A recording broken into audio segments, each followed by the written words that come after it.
Assalamualaikum warahmatullahi wabarakatuh. Waalaikumsalam warahmatullahi wabarakatuh. Terima kasih atas kehadirannya Bapak Ibu semua. Hari ini saya akan akan membagi pengalaman saya kepada Bapak Ibu dalam melakukan aksi nyata pada materi budaya positif. Nah, di program Buruh Penggerak ini ada di modul 1.4. Bapak Ibu semua sudah siap ya? Saya ucapkan terima kasih juga kepada Bapak Ibu sudah hadir hari ini untuk bisa mendengarkan dan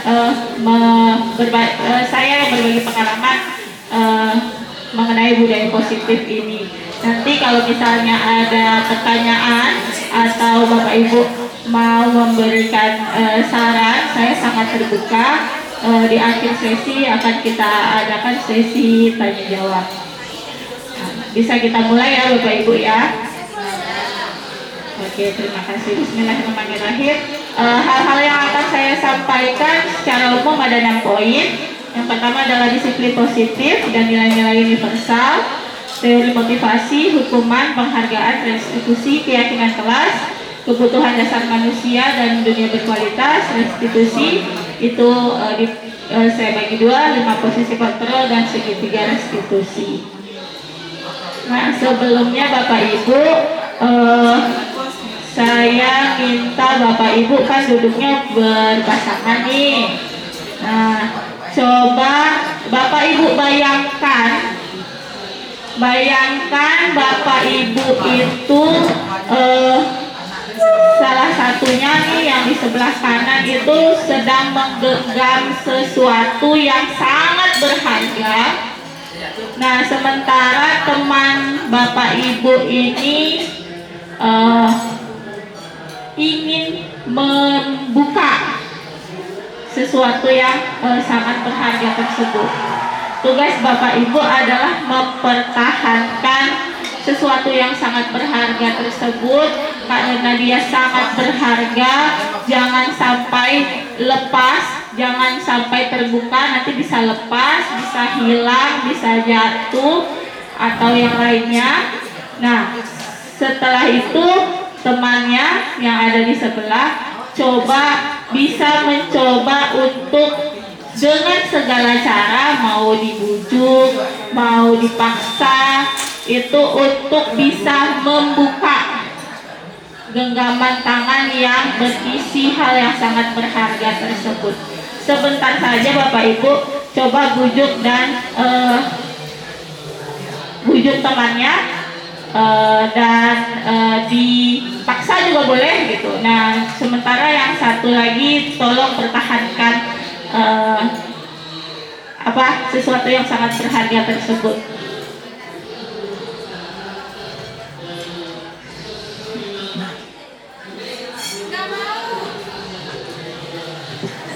Minta beras bapak sudah makan. Buka nih kepala tangan itu buka nih. Mau tidak beras? Kasih aja dengan baik-baik. Bujuk, intimidasi, kritik, ayam jadi bujuk kan dia. Ini kan teman buras yang berharga. Kepala tangan itu udah jelas. Oke. Waktunya habis. Gimana, bisa terbuka Pak? Bagaimana Bu Rina, bisa terbuka Bu Rina? Gak bisa Bu Mela karena Bu Rita kurang membujuk. Bu Rita kurang membujuk ya? Kurang membujuk. Oke. Nah, ada beberapa hal yang ingin saya tanya dulu. Pertama, kata Bu Rina tidak membuka kepalan tangannya. Bu Rini juga kepalan tangannya tidak terbuka ya. Nah, kenapa tidak terbuka? Kalau kata Bu Rina tadi, Bu Rina kurang membujuk. Kalau saya udah bujuk-bujuk gak mau, udah saya coba dipaksa juga gak bisa. Tidak bisa juga dipaksa. Oke, tidak bisa dipaksa. Nah, jadi dari sini ada satu pertanyaan yang ingin saya tanyakan.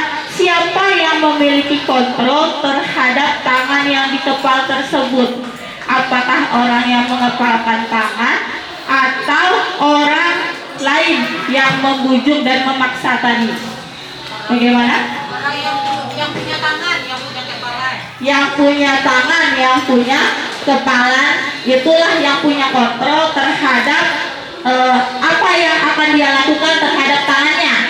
Apakah mau dia buka atau dia tetap bersikeras untuk menutupnya, gitu. Setuju kita ya? Jadi yang punya kontrol terhadap diri kita ya kita sendiri, gitu. Nah, ini ada teorinya ternyata Bapak Ibu. Teorinya itu adalah teori kontrol.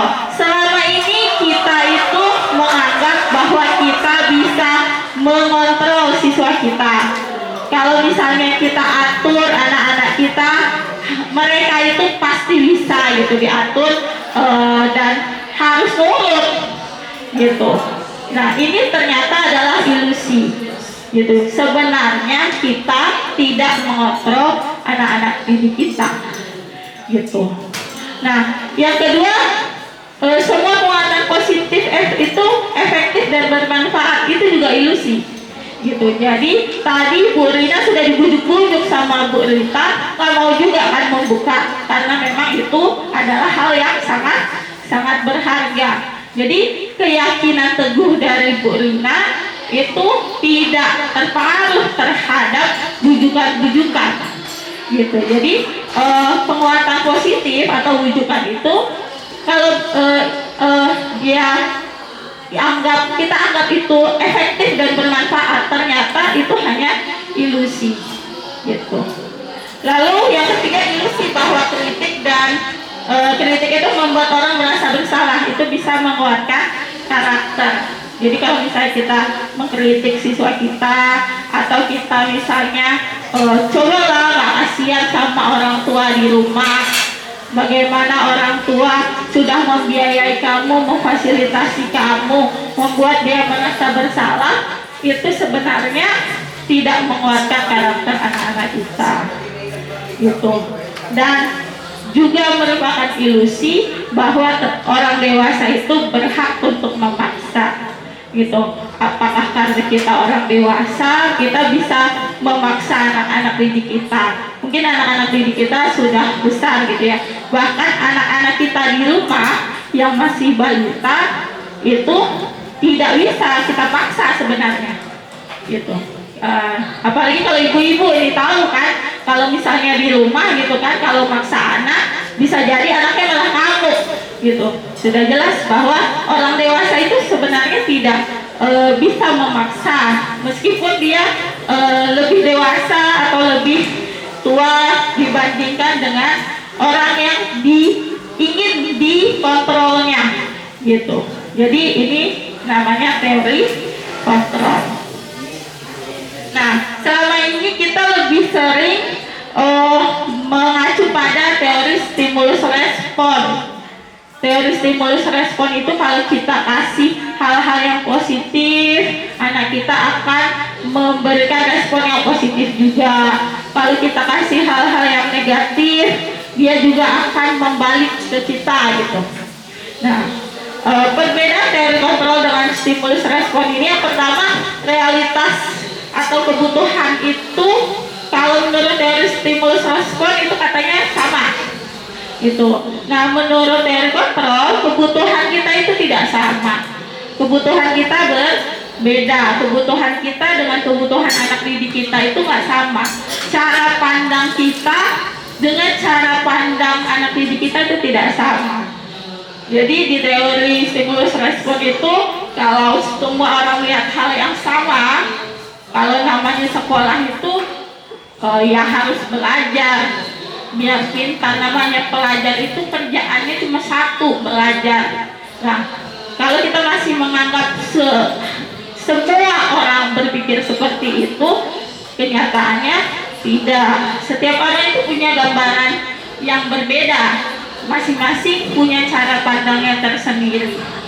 Nah, untuk teori stimulus respon kita mencoba mengubah orang agar berpandangan sama dengan kita, makanya kita coba untuk mengontrol mereka gitu. Nah, di teori kontrol itu kita tidak mencoba mengubah pandangan seseorang, tapi mencoba memahami pandangan orang lain. Jadi kita coba untuk melihat dari berbagai sudut pandang. Nah, di teori stimulus respon itu perilaku buruk itu dilihat sebagai suatu kesalahan. Sementara di teori kontrol itu semua perilaku punya tujuan. Jadi dengan ini kita bisa lihat sebenarnya apa sih latar belakang dari tindak tanduk yang dilakukan oleh anak-anak kita, gitu. Nah, di teori stimulus respon orang lain itu bisa mengontrol saya. Saya itu bisa jadi boneka bagi orang lain. Ya, dan kebalikannya berarti ada orang yang bisa mengontrol, gitu. Nah, di teori kontrol ya hanya kita yang bisa mengontrol diri kita sendiri, gitu. Nah,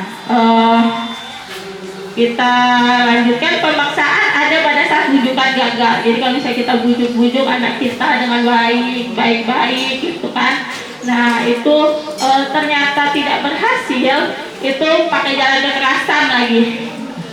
Nah, di teori kontrol itu tidak bisa seperti itu. Nah, kalau misalnya kita beri pengertian itu sulit, maka kita bisa ciptakan pilihan yang baru dan kita cari jalan tengahnya, gitu. Jadi tidak ada yang menang kalah, yang ada adalah yang kita menang. Gitu. Nah, untuk memfasilitasi teori ini, karena saya menyadari bahwa kebutuhan saya dan siswa berbeda, cara pandang saya terhadap pembelajaran dengan cara pandang siswa berbeda, maka saya minta setiap kelas saya itu untuk menuliskan harapan selama akan menjalani pembelajaran di bab selanjutnya. Gitu. Jadi di akhir pembelajaran sebelum masuk ke bab baru, saya akan jelaskan bab yang baru ini materinya tentang apa. Nah, yang akan kita pelajari apa? Nah, harapan-harapan Ananda untuk pembelajaran tersebut apa? Ini adalah salah satu contoh harapan yang ditulis anak-anak. Ada yang minta latihan soalnya lebih banyak, sebagian besar minta praktikumnya yang diperbanyak, dan ada juga yang minta ice breakingnya diperbanyak, gitu. Nah, setelah pembelajaran selesai, di akhir pembelajaran itu saya minta testimoni dari anak. Gitu. Ini kebetulan salah satu contoh salah satu orang yang saya minta testimoninya, sementara yang lain itu anonim. Gitu, yang lain anonim karena testimoni harus jujur ya, jadi supaya tidak mengintimidasi juga, maka ada yang saya minta langsung dan ada yang secara anonim. Nah, tujuan kita di sekolah itu karena kita tidak bisa memaksa siswa, maka kita bisa membangun disiplin positif. Itu tujuan disiplin positif itu adalah menanamkan motivasi kepada murid kita untuk menjadi orang yang mereka inginkan dan menghargai diri sendiri dengan nilai-nilai yang mereka percayai. Nah, menurut Ki Hajar Dewantara, di mana ada kemerdekaan, disitulah harus ada disiplin yang kuat. Sesungguhnya disiplin yang namanya disiplin itu bukan dari kita, karena saya tim disiplin nih. Nah, bukan dari saya dan Pak Adit dan Pak Ari yang menegakkan disiplin di SMA 1 Sumbar. Bukan seperti itu. Tapi disiplin yang diinginkan adalah self disiplin. Gitu. Jadi masing-masing dari kita lah yang mewajibkan diri kita itu dengan sekeras-kerasnya untuk bisa menjalankan nilai-nilai yang kita percayai. Nah, kalau misalnya anak-anak kita belum cakap dalam melakukan self-disiplin, maka kita bisa bantu mereka untuk mendisiplinkan diri, tapi dengan suasana yang merdeka. Suasana yang merdeka ini apa? Menurut Ki Hajar Dewantara, merdeka itu artinya terlepas dari perintah. Bukan hanya terlepas dari perintah, tapi juga cakap buat memerintah diri sendiri. gitu. Jadi kalau untuk siswa yang belum punya self disiplin baik, kita bisa bantu mereka, tapi tidak dipaksa. Nah, disiplin yang diinginkan itu yang seperti apa? Yang mengandung nilai-nilai kebajikan universal. Nilai-nilai kebajikan universal ini berarti bisa diterima kapanpun, dimanapun, pada situasi apapun, gitu. Nilainya disepakati bersama, terlepas dari suku bangsanya apa, agamanya apa, bahasanya apa, latar belakangnya apa, yang namanya nilai-nilai kebajikan universal itu berlaku, gitu. Nah, nilai ini merupakan payung besar dari sikap kita dan perilaku kita, dan jadi fondasi dalam cara kita berperilaku. Nah, nilai-nilai kebajikan itu sifat-sifat positif manusia. Itu merupakan tujuan mulia yang ingin dicapai setiap individu. Gitu. Jadi itu masuk ke dalam salah satu tujuan pendidikan kita, nilai-nilai kebajikan universal ini. Nah, bagaimana caranya kita bisa menerapkan nilai-nilai kebajikan universal? Nah, contoh nilai-nilai kebajikan universal itu adalah misalnya di kurikulum Merdeka ini kita tujuannya adalah untuk memunculkan profil pelajar Pancasila dalam diri siswa-siswa kita. Nah, profil-profil pelajar Pancasila itu termasuk ke dalam nilai-nilai kebajikan universal. Jadi kita bisa minimal mulai dari situ, mulai dari bertakwa dan beriman, dan seterusnya mandiri dan lain-lain, supaya bisa mewujudkan nilai-nilai kebajikan universal. Nah, untuk bisa mewujudkan itu, setiap siswa itu kan perlu kita ajak. Maka kita harus tahu juga motivasinya. Ternyata motivasi siswa ini macam-macam. Ada 3 teori motivasi yang coba kita refleksikanlah dalam diri kita. Kita lihatlah siswa-siswa kita masuk ke dalam kategori mana nih siswa kita ini. Yang pertama itu motivasi melakukan sesuatu, melakukan kebaikan itu untuk menghindari ketidaknyamanan atau hukuman. Itu yang pertama. Yang kedua adalah untuk mendapatkan imbalan atau penghargaan dari orang lain. Gitu. Jadi kalau misalnya yang pertama ini siswanya ya daripada dihukum sama guru gitu kan, datang cepat-cepat ke sekolah. Gitu. Nanti terlambat apel. Kenapa takut terlambat apel? Karena takut disuruh mencabut rumput misalnya. Kenapa takut terlambat apel? Karena takut kena marah. Gitu. Itu motivasi yang pertama tuh, menghindari ketidaknyamanan atau menghindari hukuman. Nah, motivasi yang kedua itu untuk mendapatkan imbalan atau penghargaan dari orang lain. Ini misalnya dia belajar rajin, atau misalnya ada guru yang bawa barang banyak, terus Bu, saya bantu gitu. Baik anaknya ya, gitu. Ternyata tujuannya itu supaya dapat penghargaan, supaya dipuji. Oh, anakku baik, elok laku, gitu kan. Dapat pujian sama guru. Nah, itu motivasinya kelihatannya baik, tapi ini masih tidak dari dalam dirinya. Gitu. Jadi motivasi yang pertama dan kedua itu masuk ke dalam motivasi eksternal. Gitu. Yang kita inginkan adalah motivasi itu memang datang dari dalam diri anak tersebut. Gitu. Namanya motivasi intrinsik.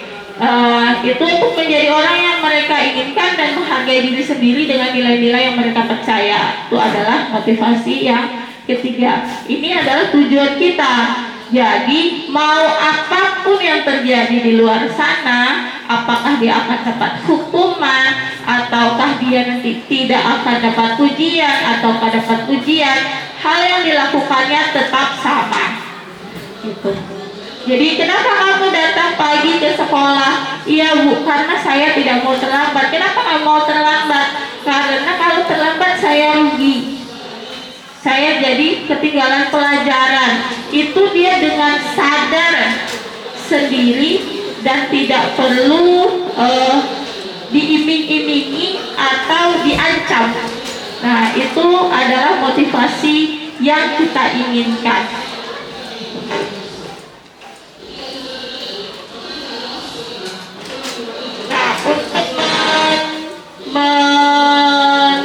Nah, untuk bisa menghasilkan motivasi tersebut itu bukan hal yang mudah ya Bapak Ibu ya.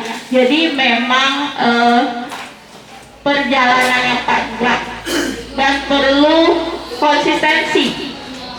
Gitu. Konsisten kita menjadi teladan bagi anak-anak kita. Gitu. Dan tidak cukup hanya dengan memberi pengertian saja. Nah, bagaimana dengan siswa yang belum punya motivasi atau motivasinya kurang baik atau tidak punya kesadaran diri, lebih tepatnya belum punya kesadaran diri. Nah, banyak hal yang dilakukan. Itu ada beberapa kriteria untuk bisa membantu anak ini. Ya, kita niatnya kan membantu ya Bapak Ibu, yang membantu anak ini supaya bisa memiliki motivasi yang baik dan bisa mengerjakan disiplin positif dalam kehidupannya sehari-hari. Nah, untuk anak-anak yang belum punya disiplin positif, ada yang diberikan hukuman, gitu. Ada yang diberikan konsekuensi, dan ada lagi cara yang baru saya pelajari, itu namanya restitusi. Apa bedanya? Bedanya kalau hukuman itu sifatnya satu arah,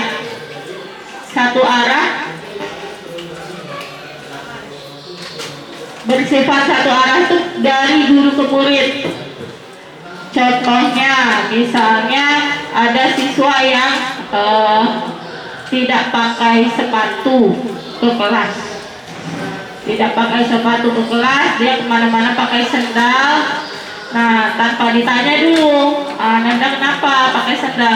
Ya, pokoknya pakai sendal itu salah. Ya sudah, langsung diambil sendalnya, tidak ditanya, langsung dihukum, dikasih hukuman untuk mencabut rumput, atau disuruh lari keliling lapangan. Nah, itu hukuman namanya. Siswa itu nggak bisa nolak. Nah, murid hanya menerima satu hukuman tanpa melalui kesepakatan. Jadi pokoknya kamu melanggar nggak pakai sepatu, ya lari keliling lapangan panas.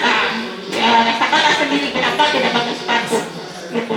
Nah, murid ini disakiti tidak hanya dengan perbuatan seperti contoh tadi.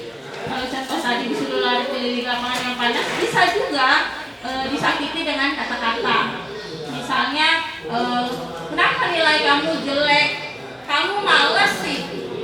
Nah, itu juga termasuk bentuk hukuman bagi anak-anak. Nah, yang kedua, ada anak juga yang diberikan konsekuensi. Salah satu caranya itu konsekuensi.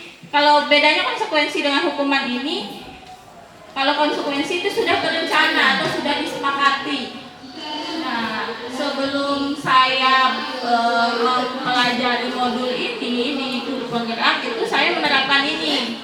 Jadi kami punya kesepakatan kelas. Di kesepakatan kelas itu, kalau kesepakatannya tidak dilaksanakan bagaimana? Nah, itu disepakati, saya dan siswa sama-sama sepakat mau mengerjakan seperti apa. Misalnya bagaimana kalau misalnya tugasnya tidak dikerjakan, apa yang dilakukan? Nah, saya dan siswa sepakat, oh kalau begitu, kalau tidak kerjakan tugas, maka yang tidak mengerjakan tugas ini, mengerjakan tugasnya di jam istirahat. Gitu. Nah, itu disepakati, sama-sama tahu, sudah dibahas dan sama-sama setuju. Nah, tapi kalau dengan seperti itu berarti siswa juga sama, dibuat tidak nyaman. Kenapa? Tapi dalam jangka waktu pendek, dia tahu, oh saya tidak mengerjakan tugas saya harus dikumpul hari ini juga, maka saya akan mengorbankan jam istirahat saya untuk menyelesaikan tugas saya. Itu namanya konsekuensi. Nah, hal yang baru saya pelajari ini namanya restitusi. Restitusi itu yang poin yang pertama saya tangkap itu adalah tawaran, bukan paksaan. Kalau konsekuensi awalnya sama-sama sudah sepakat, dia mau tidak mau, kalau tidak sesuai dengan perjanjian, ya laksanakanlah konsekuensinya. Meskipun dia hari itu ingin istirahat, hari itu lelah sekali karena tugasnya belum selesai, tidak bisa istirahat. Nah, kalau restitusi ini tawaran. Kita tawarkan kepada siswa kita itu untuk melakukan restitusi, kalau dia mau bisa kita lanjutkan. Gitu. Nah, itu restitusi yang kedua itu bukan untuk menebus kesalahan. Jadi siswa itu tidak menebus kesalahannya pada tahap restitusi. Di tahap di restitusi kita menggali sebenarnya apa yang dilakukan sama siswa, kenapa dia melaksanakan itu, dan dia bisa belajar dari situ. Nah, restitusi ini memperbaiki hubungan, gitu, dibandingkan dengan hukuman. Ya kan, kalau hukuman misalnya, ini ibu ini selalu cerewet masalah sepatu, jadi punya image yang baik guru di hadapan anak-anak, gitu. Itu kan tidak baik hubungannya, gitu. Jadi dengan melakukan restitusi itu kita bisa memperbaiki hubungan kita dengan siswa. Nah, kita bisa menuntut siswa untuk melihat ke dalam diri mereka dan menggali apa yang mereka butuhkan dan mereka inginkan, gitu. Dan kita bisa mencari kebutuhan dasar apa yang menjadi dasar dari tindakan tersebut. Kenapa siswa ini tidak pakai sepatu? Apakah dia ingin mendapatkan perhatian? Apakah siswa yang tidak pakai sepatu ini karena memang sepatunya sobek? Kenapa siswa ini tidak mengerjakan tugas? Apakah dia terlalu sibuk eksis di ekskul sehingga tidak punya waktu? Gitu. Nah, itu yang kita lakukan di restitusi. Kita sama-sama menggali dan kita fokus pada karakter siswa, bukan tindakan kesalahan yang mereka lakukan.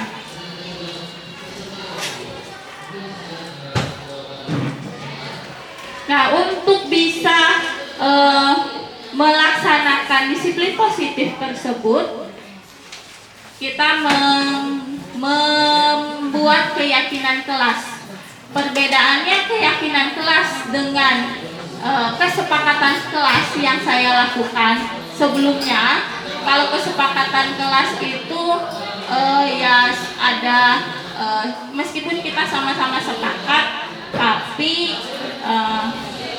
dia banyak kalimat yang memang kurang memotivasi dan banyak kalimat yang sifatnya negatif dan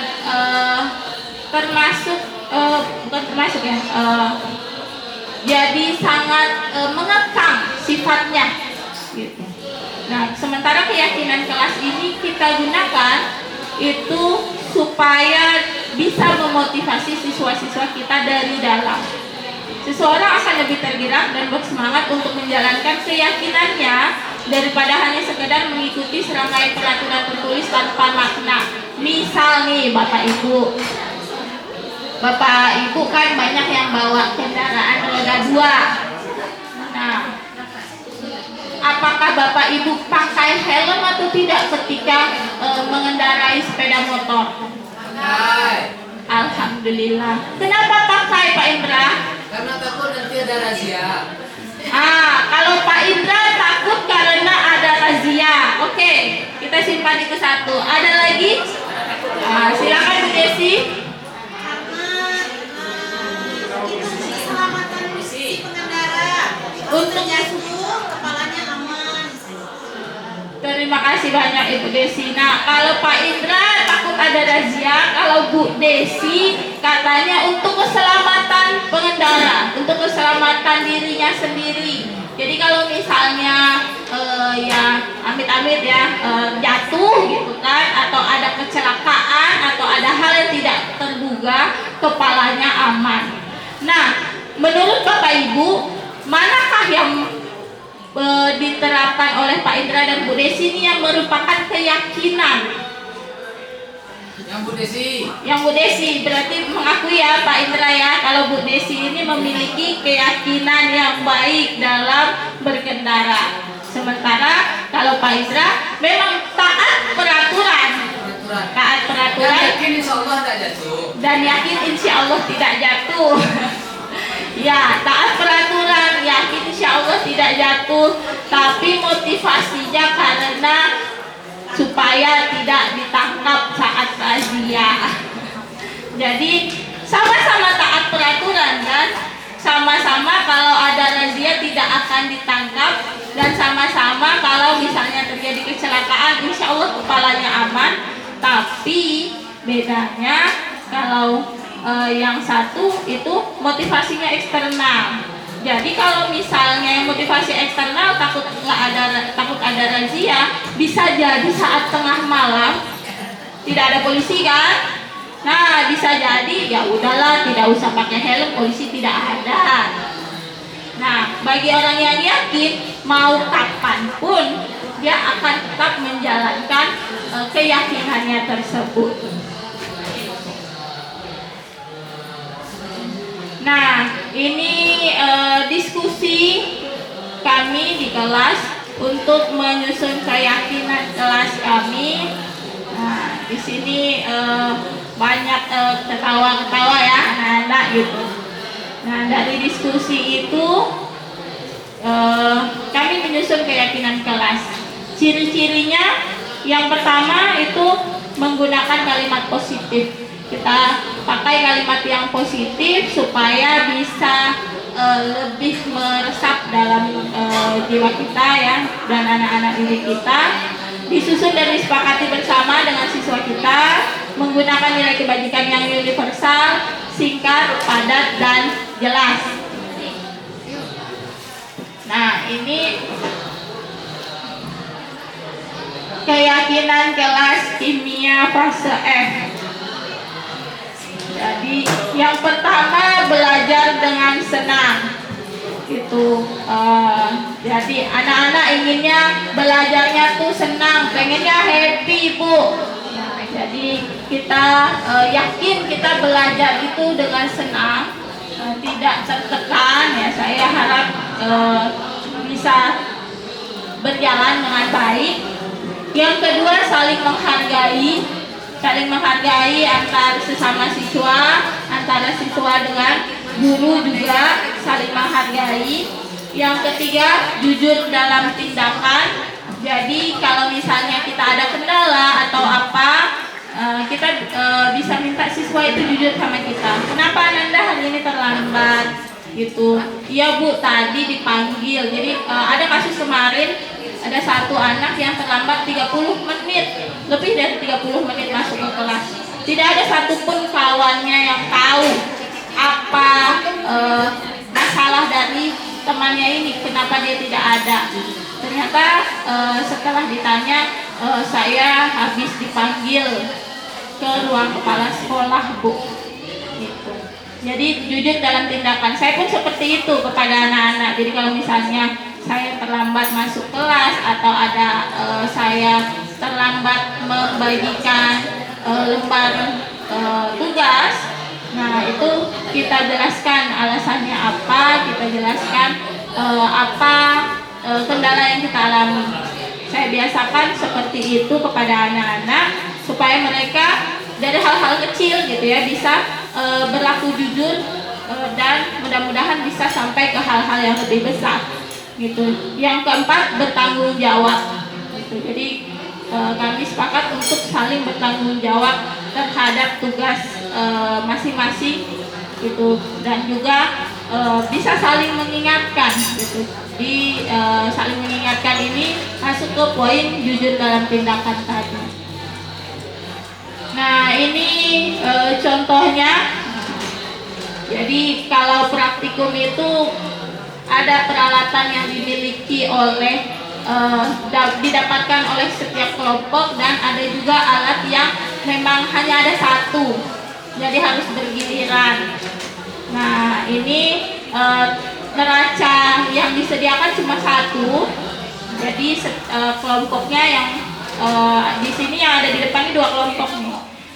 Mereka bergantian, yang putra dulu karena mereka yang duluan sampai di depan, baru kemudian yang putri.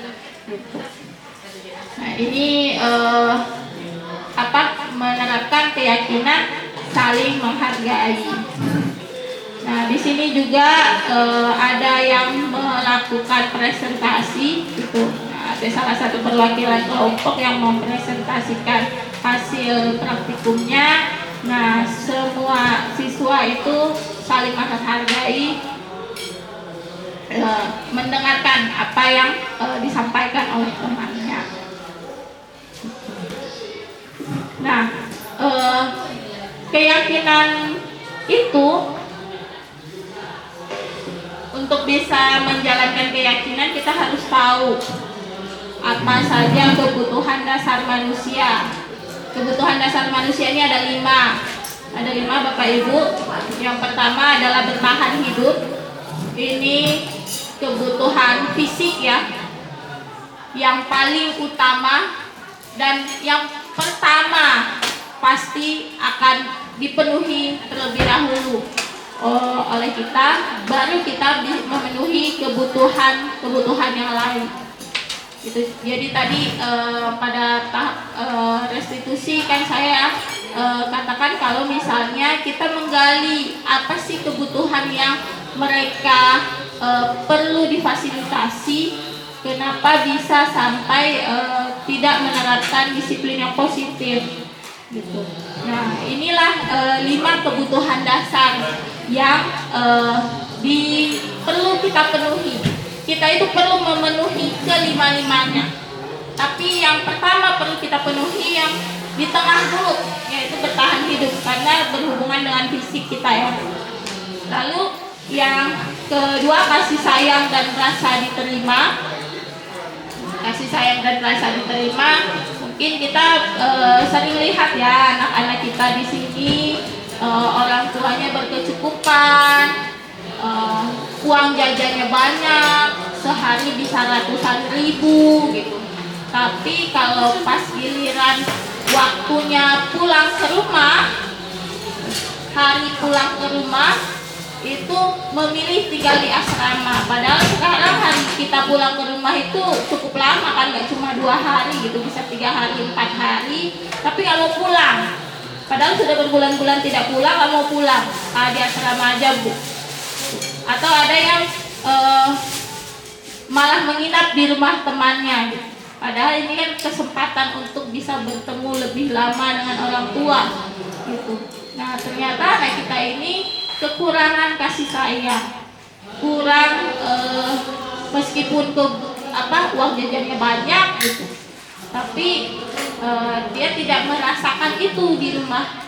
Jadi ya lebih memilih untuk ya tinggal aja lah di asrama, ada di rumah kok, di rumah juga sama aja gitu, sendiri juga. Yang kedua, kebebasan. Kebutuhan atas kebebasan ini contohnya misalnya yang terjadi di anak-anak kita tahu ya, setiap tahun itu ada saja, kalau dulu ada saja siswa yang ingin masuk ke IPS tapi ternyata dia masuknya di IPA. Nah, cita-cita Ananda apa? Mau jadi diplomat Bu. Loh, kenapa Ananda ada di IPA? Ya kata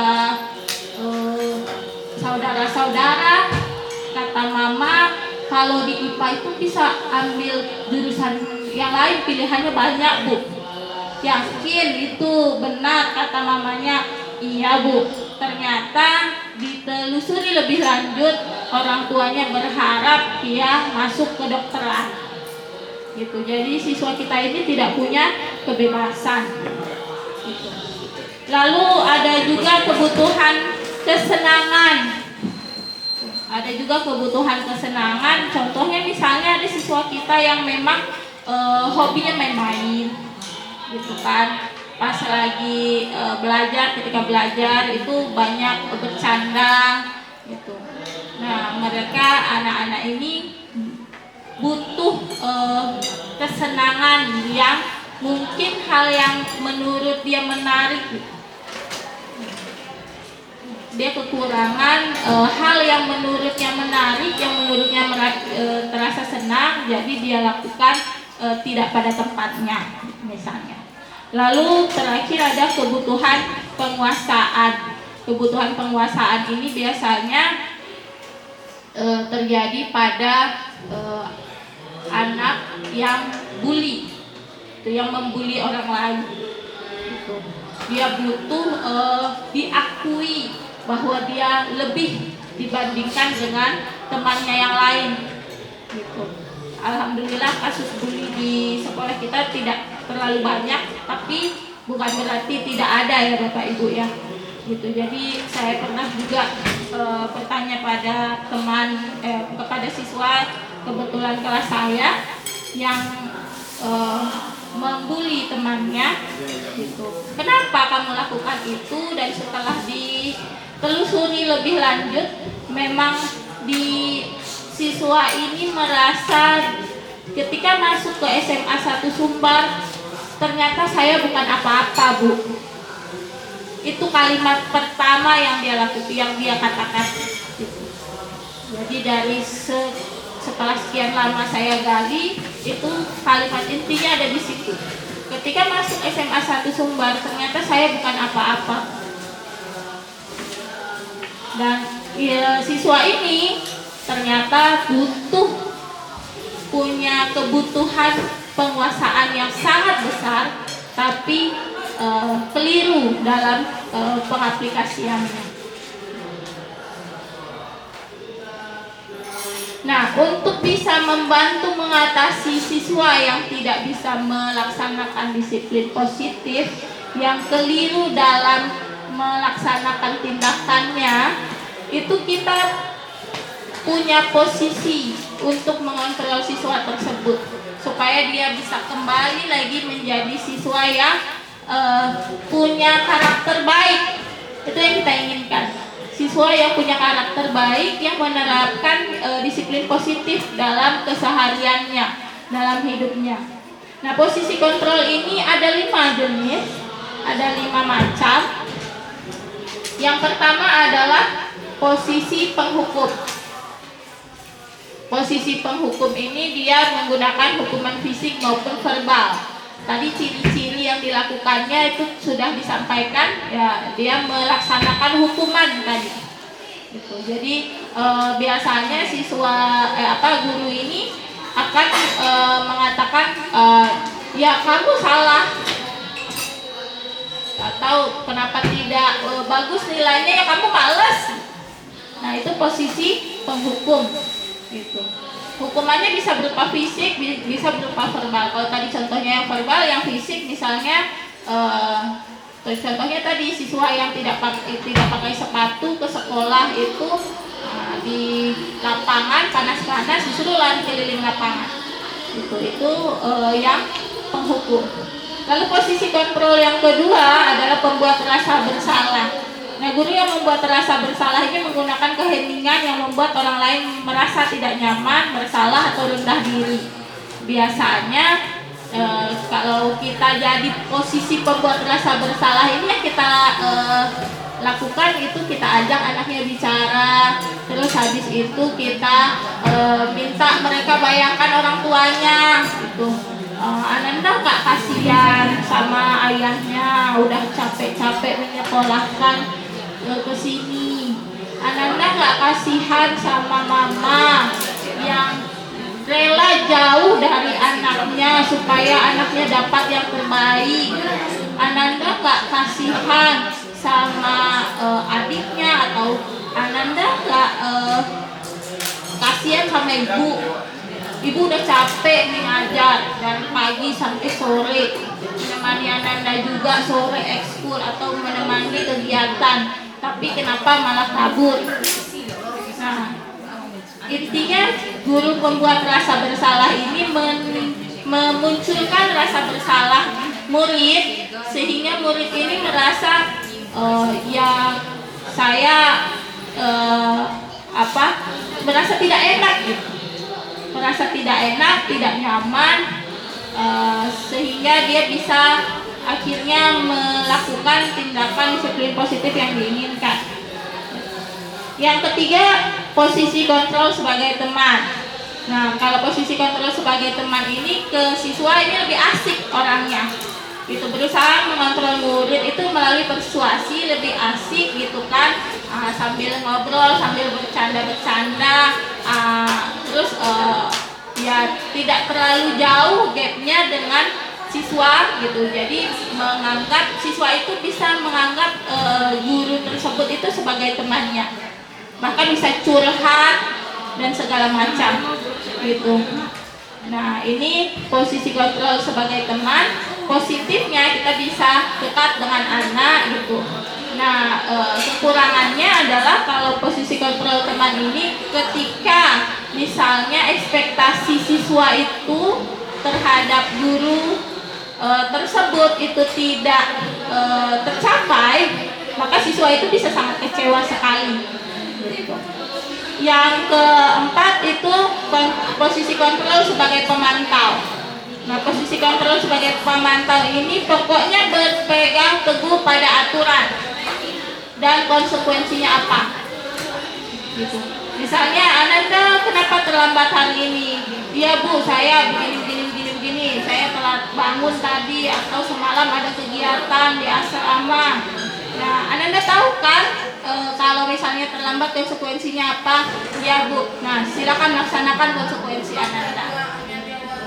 Jadi posisi pemantau ini seperti CCTV gitu kan, dan dia juga memantau apakah siswa ini menjalankan konsekuensinya dengan benar.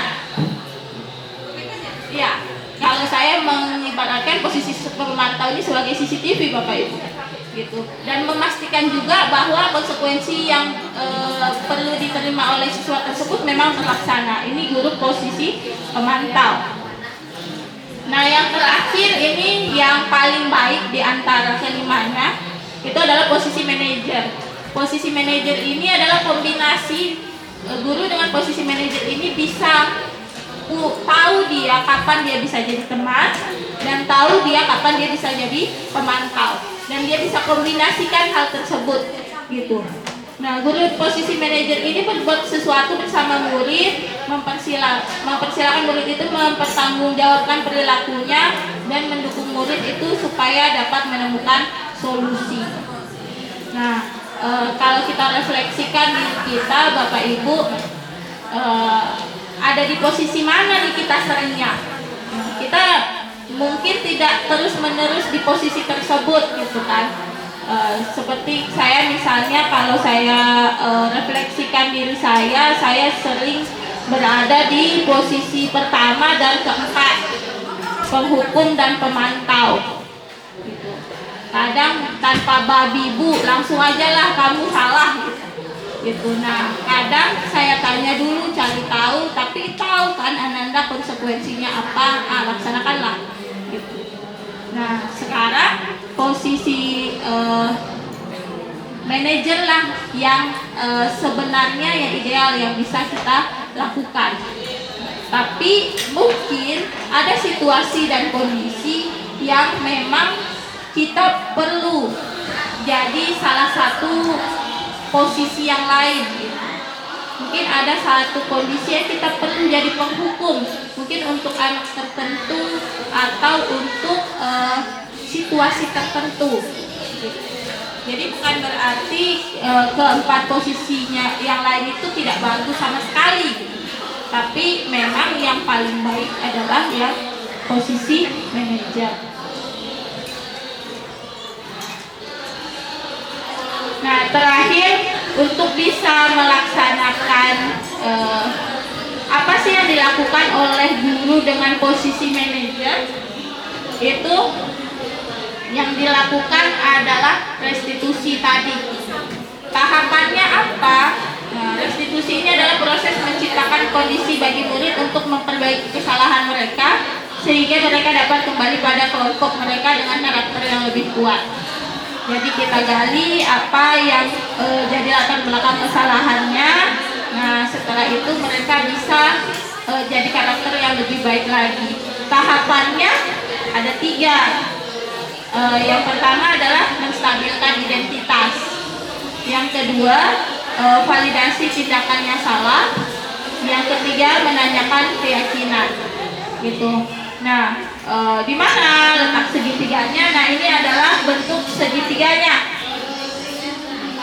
Fondasinya adalah menstabilkan identitas. Kita stabilkan dulu identitas siswa kita yang melakukan kesalahan tersebut. Siswa ketika melakukan kesalahan itu mungkin dia tahu itu salah. Dia tahu itu salah, mungkin juga dia sudah merasa bersalah duluan sebelum ketahuan. Gitu. Nah, maka kita perlu stabilkan dulu identitasnya, gitu kan? Nah, yang kita perlu beri pengertian bahwa manusia itu juga tempatnya salah. Bukan kamu saja yang pernah melakukan kesalahan, mungkin ibu juga, orang tua juga, bapak guru juga, teman kamu juga. Gitu. Jadi tidak ada manusia yang sempurna. Itu perlu ditekankan kepada siswa yang melakukan kesalahan. Gitu. Jadi kita stabilkan dulu identitasnya, jangan sampai siswa tersebut merasa sangat takut gitu, ketika dia melakukan kesalahan. Nah, yang kedua adalah validasi tindakan yang salah. Ini kalimatnya agak ini ya, validasi tindakan yang salah. Oh, berarti yang salah itu boleh gitu. Bukan gitu maksudnya. Gitu. Maksudnya adalah kita cari tahu alasannya.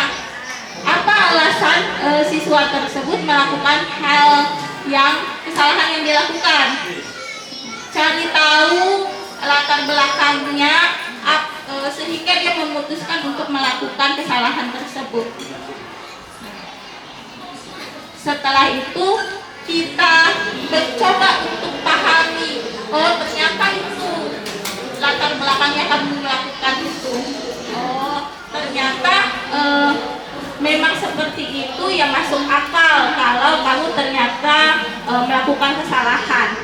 Nah, contohnya segitiga restitusi ini yang saya lakukan itu ada kasus siswa terlambat masuk kelas setelah jam istirahat. Terlambatnya ini nggak tanggung-tanggung Bapak Ibu, lama sekali 15 menit gitu. Sementara jam setelah istirahat itu jam saya tinggal 1 jam pelajaran lagi.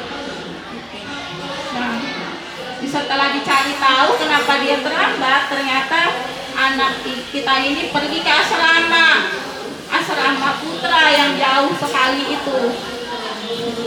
Nah, waktu istirahat untuk dipakai bolak-balik asrama saja sudah habis. Apalagi aktivitas yang dia lakukan di asrama ditambah dengan aktivitas yang dia lakukan di asrama tentu terpakai jam pembelajaran jadinya. Nah, itu coba kita mengerti itu dulu.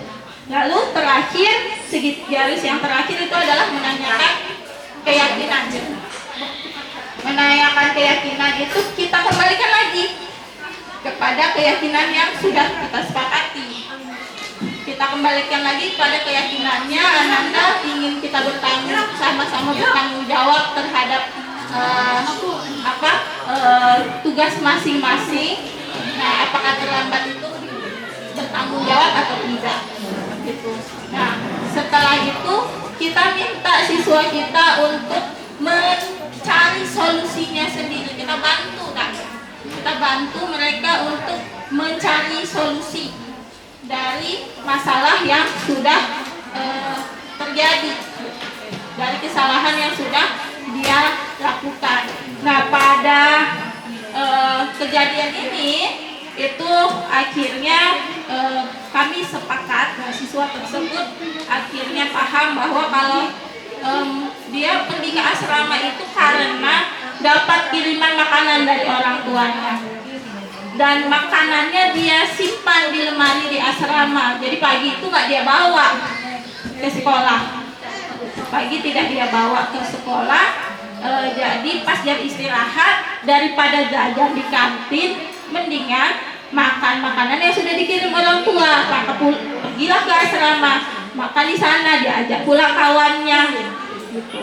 Nah, setelah makan di sana, udah kenyang, baru balik lagi ke kelas, jadinya terlambat.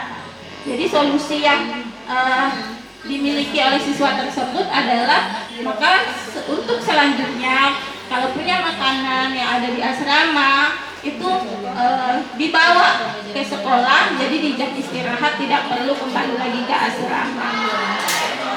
Nah, sebenarnya ada videonya untuk untuk restitusi tersebut. Jadi ada tugas segitiga restitusi sebelumnya, dan saya diminta untuk buat skenario. Nah, yang saya lakukan itu bukan skenario yang saya buat, tapi memang restitusi langsung gitu. Memang kejadiannya langsung saya dapatkan kebetulan di hari tersebut, dan saya minta izin kepada siswanya untuk direkam,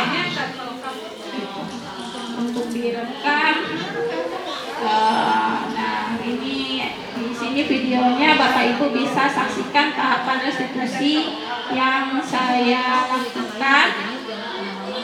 Nah ya, tapi mohon maaf ya Bapak Ibu ya, karena tidak biasa direkam gitu ya. Jadi mungkin agak-agak grogi saya.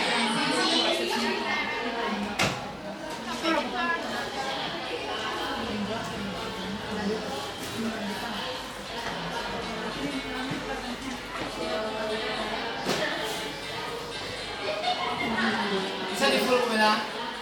Kita fullkan dulu ya.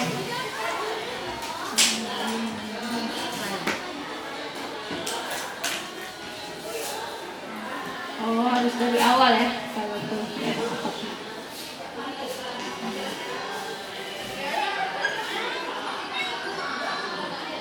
Suaranya jelas ya.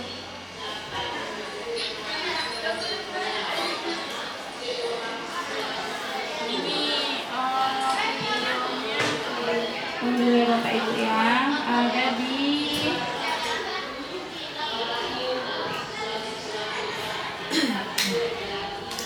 nah ini tahap 1 menstabilkan identitas. Tapi suaranya kurang kedengaran ya. Jadi di tahap 1 ini saya coba untuk memanggil siswa dan saya jelaskan apa tujuannya, kenapa saya panggil siswa tersebut. Nah, karena dia sudah melakukan kesalahan, dia tahu gitu kenapa dipanggil sama ibu gitu kan. Lalu saya jelaskan untuk jangan takut gitu. Kalau misalnya dipanggil guru nggak perlu takut gitu. Karena tujuan ibu memanggil kami ini supaya bisa dapat solusi dari kesalahan yang sudah dilakukan. Itu sudah dapat solusi dari kesalahan yang sudah dilakukan. Ya kurang lebih seperti itu diskusinya. Gitu. Nah, lalu saya tanyakan kenapa bisa terlambat gitu. Kenapa terlambat?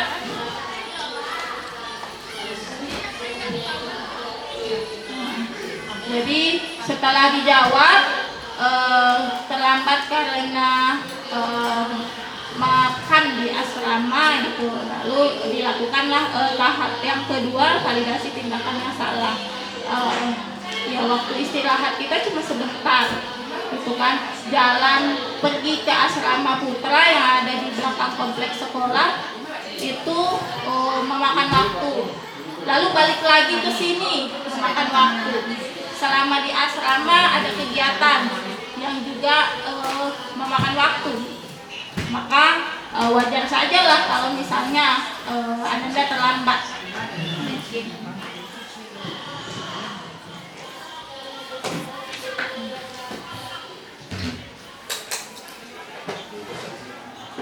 Nah, itu yang dilakukan di tahap yang kedua.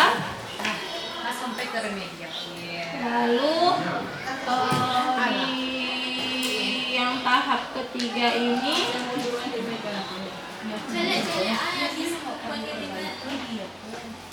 di tahap yang ketiga itu saya gali bagaimana caranya supaya bisa siswa tersebut tidak terlambat lagi. Kalau ada kasus yang sama bagaimana gitu. Awalnya dia jawab bagaimana caranya supaya tidak terlambat lagi, berarti saya nggak ke asrama Bu. Nah bagaimana kalau kamu dapat kiriman makanan lagi dari orang tua gitu. Ya kalau begitu makanannya saya bawa aja ke sekolah gitu. Nah setelah selesai sudah tahu apa yang jadi solusi ke depannya, maka restitusinya selesai gitu.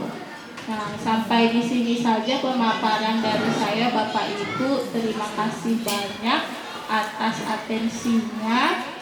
Nah, bagi Bapak Ibu yang ingin memberi masukan atau memberi pertanyaan atau ada yang ingin bertanya, silakan saya berikan kesempatan untuk memberi tanggapan. Terima kasih Bu Roza.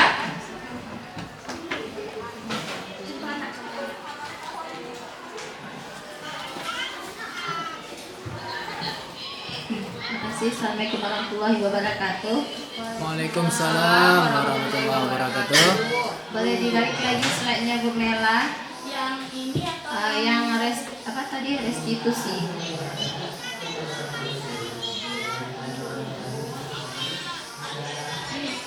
Yang ada 3 macam tadi, ada hukuman. oh yang restitusi ya. Ya.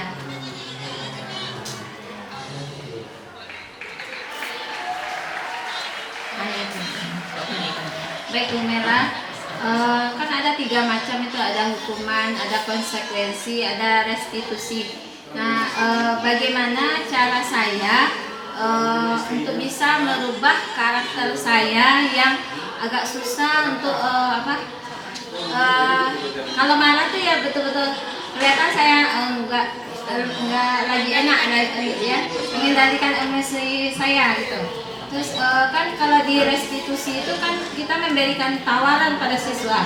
Sementara saya kalau misalnya ada yang tidak sesuai, misalnya nih anak pakai sendal, terus saya langsung aja menyuruh Ananda yang pakai sendal silahkan keluar lapor piket karena ada pelanggaran. Sementara kalau kita di dalam restitusi kan kita memberikan tawaran terhadap pelanggaran ini, apa tindakan yang harusnya muncul, dan itu dari siswanya yang akan muncul pernyataan tersebut. Benar itu Bu Mela? Ya. Bagaimana merubah diri saya yang sebelumnya punya karakter, kalau boleh dikatakan memberikan sanksi ya Bu Mela pada siswa. Terima kasih. Assalamualaikum warahmatullahi wabarakatuh. Waalaikumsalam warahmatullahi wabarakatuh.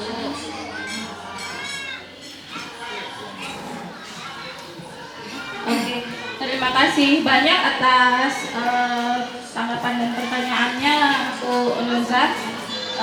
Yang pertama tadi bagaimana caranya kalau misalnya kita sudah terbiasa gitu kan, kalau misalnya ada siswa yang melakukan pelanggaran itu memang kayaknya Bu Roza aja gitu, kita semua, saya juga itu kan, kalau ada siswa yang melakukan kesalahan itu gemas sekali gitu rasanya gitu. Dan itu kita sama-sama belajar Bapak Ibu. Saya juga belum ahli gitu kan, dan mungkin Bapak Ibu yang sudah jadi guru penggerak juga ada saat-saat dan momen-momen yang memang aduh gemas sekali lah sama anak ini gitu kan, pasti ada, itu manusiawi gitu.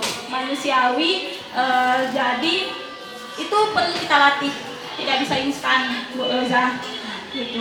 Perlu kita latih, kita perlu paham dulu gitu, kita perlu yakinkan diri kita dulu bahwa kalau misalnya kita berikan hukuman siswa tersebut, itu memang saat ini dia benar, dia tidak akan melakukan lagi. Mungkin untuk kedepannya dia tidak akan melakukan lagi, tapi sampai kapan?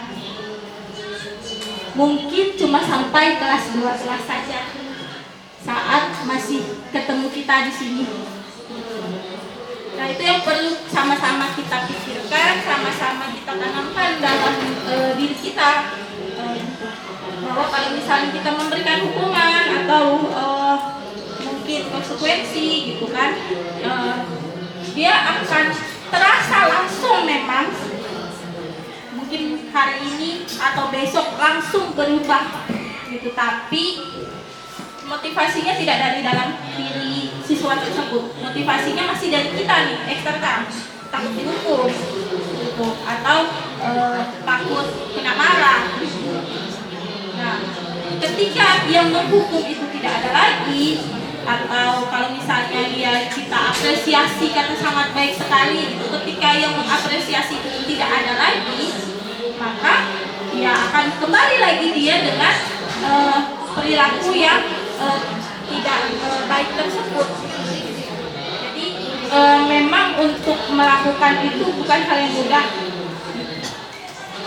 sulit gitu kan, dan perlu apa ya, perlu penguasaan emosional yang baik dari kita gitu, sebagai guru gitu. Tapi yang perlu kita jadikan motivasi dari diri kita, bahwa yang kita inginkan adalah siswa ini tahu, sadar, dan betul-betul akan nilai-nilai yang kita tanamkan, budaya positif yang kita inginkan, disiplin positif yang kita coba terapkan dalam diri mereka, dan itu memang menjadi motivasi dalam dirinya, dan mereka meyakini hal tersebut, sehingga ketika kita tidak ketemu lagi dengan anak-anak kita ini, dia masih punya nilai tersebut, dia memegang teguh nilai yang kita ajarkan tersebut. Itu saja saya rasa dari saya, Bu Roza. Terima kasih banyak kepada Bu Roza. Bagaimana Bu Roza? Oke, terima kasih Bu Roza. Apakah ada lagi dari Bapak Ibu yang lain yang mau memberikan tanggapan atau pertanyaan? Oke, terima kasih Bu Selly, silakan Bu Selly.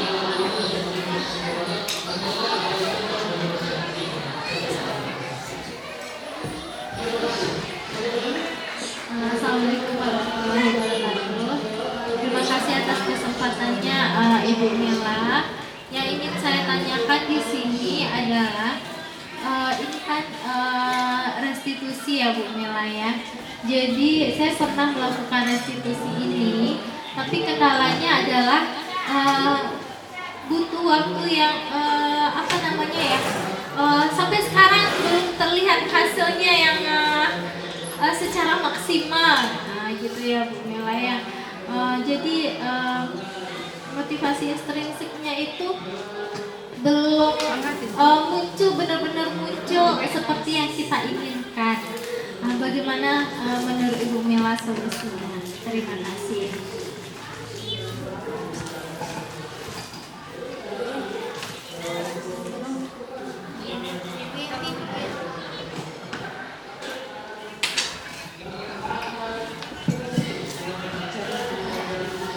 Oke, terima kasih banyak kepada Bu Ai. Bu Ai ini guru penggerak yang angkatan sebelumnya dan sudah melaksanakan restitusi, dan ternyata dari pengalaman Bu Ai dari restitusi tersebut sampai sekarang gitu belum maksimal hasilnya, belum tertanam motivasi intrinsik dari siswanya gitu. Nah, bagaimana tanggapannya atau mungkin solusinya? Yang pertama, saya pun baru belajar gitu ya, baru melaksanakan ini segitiga restitusi ini itu memang sangat baik sebenarnya, sangat berpihak pada siswa gitu, metode ini. Tapi ya kembali lagi ternyata hasilnya tidak instan gitu.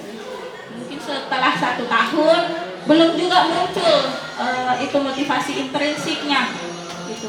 Setelah 1,5 tahun belum juga muncul gitu, sampai sekarang belum juga muncul ini motivasi intrinsiknya. Jadi butuh waktu yang ternyata cukup lama gitu dibandingkan dengan 2 metode yang lain gitu.